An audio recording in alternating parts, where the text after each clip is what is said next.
Big boss Malayalam season 6-ൽ ഏറ്റവും കൂടുതൽ ചർച്ച ചെയ്യപ്പെട്ട പേരാണ് ജാസ്മിൻ ജാഫറിൻ്റേത്. ഷോയിൽ 3-ാം സ്ഥാനമായിരുന്നു താരത്തിന് ലഭിച്ചത്. വ്യക്തിജീവിതം ഹൗസിൽ ഇത്രത്തോളം ചർച്ചയാക്കിയ മറ്റൊരു മത്സരാർത്ഥി ബിഗ് ബോസിൽ ഉണ്ടായിരുന്നില്ല. ഇതിൻ്റെ പേരിൽ കടുത്ത വിമർശനവും താരത്തിന് നേരിടേണ്ടി വന്നിരുന്നു. ഇപ്പോഴിതാ തനിക്കെതിരെ വിമർശനം നൽകിയവർക്കും ആരാധകരുടെ പല ചോദ്യങ്ങൾക്കും മറുപടിയായി രംഗത്തെത്തിയിരിക്കുകയാണ് ജാസ്മിൻ ജാഫർ. യൂട്യൂബ് ചാനലിലൂടെയാണ് പ്രതികരണം. എന്തുകൊണ്ടാണ് പുറത്തിറങ്ങിയതിന് ശേഷം താൻ ഒരു അഭിമുഖം പോലും കൊടുക്കാതിരുന്നത് എന്നതിനെ ജാസ്മിൻ വ്യക്തമാക്കുന്നുണ്ട്. തൻ്റെ ബിഗ് ബോസ് അനുഭവവും ജാസ്മിൻ പങ്കിട്ടു.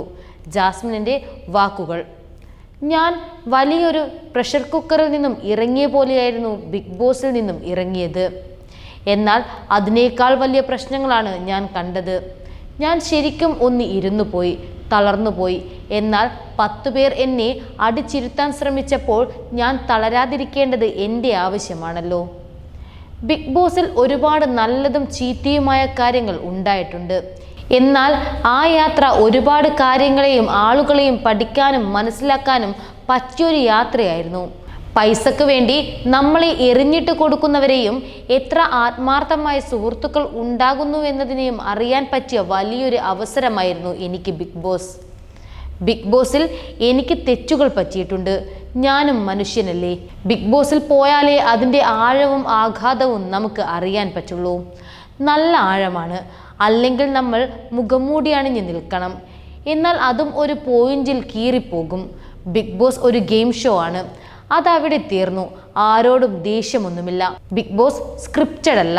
പക്ഷേ എന്താണോ അവർ ഒരു മത്സരാർത്ഥിയെക്കുറിച്ച് കൊടുക്കാൻ ഉദ്ദേശിക്കുന്നത് അതേ കൊടുക്കുകയുള്ളൂ. അതൊരു റിയാലിറ്റി ഷോ ആണ്. അത് പലപ്പോഴും തിരിച്ചറിയുന്നില്ല. അത് എല്ലാവരും മനസ്സിലാക്കണം. എനിക്ക് ബിഗ് ബോസിലൊരു കത്ത് വന്നു എന്ന രീതിയിലൊരു പ്രചാരണം ഉണ്ടായിരുന്നു. അത് കത്തൊന്നുമായിരുന്നില്ല. എനിക്ക് ഡ്രസ് വരുന്നില്ല.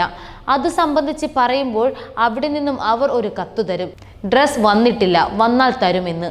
മിക്ക മത്സരാർത്ഥികൾക്കും വന്നിട്ടുണ്ട്. ഡ്രസ് മാത്രമല്ല, പല കാര്യങ്ങൾക്കും അങ്ങനെ വരാറുണ്ട്. അത് കത്താണെന്നൊക്കെ പറഞ്ഞ് ന്യായമടിക്കുന്ന ചില ആളുകളുണ്ട്. ഒരു ടീമിന് മലയാളം വായിക്കാൻ അറിയില്ലെന്നാണ് എൻ്റെ അറിവ്. വേറൊരു ടീമിന് എന്തിൻ്റെ അസുഖമാണ്, എന്തിൻ്റെ കേടാണ് എന്നെനിക്ക് അറിഞ്ഞുകൂടാ. എന്തേലും കാണിച്ച് പോകട്ടെ എന്ന് കരുതി ഞാൻ വിട്ടുകളയുകയാണ്. താരം ഇങ്ങനെ പറഞ്ഞു. വൃത്തിയില്ലായ്മയുടെ പേരിൽ ജാസ്മിൻ വലിയ വിമർശനങ്ങൾ നേരിട്ടിരുന്നു. ഇടയ്ക്കിടെ മൂക്ക് പിഴിയുന്നതിനായിരുന്നു ചിലർ വിമർശിച്ചത്. എന്നാൽ തനിക്ക് അലർജി പ്രശ്നം ഉള്ളത് കൊണ്ടാണ് അത്തരത്തിൽ ചെയ്യുന്നത് എന്ന് ജാസ്മിൻ വീഡിയോയിലൂടെ പറഞ്ഞു. എനിക്ക് മൂക്കിൽ തൊടാൻ ഇപ്പോൾ ഭയങ്കര പേടിയാണ്. ആദ്യമേ പറഞ്ഞാലോ, അലർജി പ്രശ്നങ്ങളൊക്കെ ഉള്ളയാളാണ് ഞാൻ. അതുകൊണ്ടാണ് ഞാൻ ഇടയ്ക്ക് മൂക്ക് തൊടുകയും ചൊറിയുകയും ഒക്കെ ചെയ്യുന്നത്.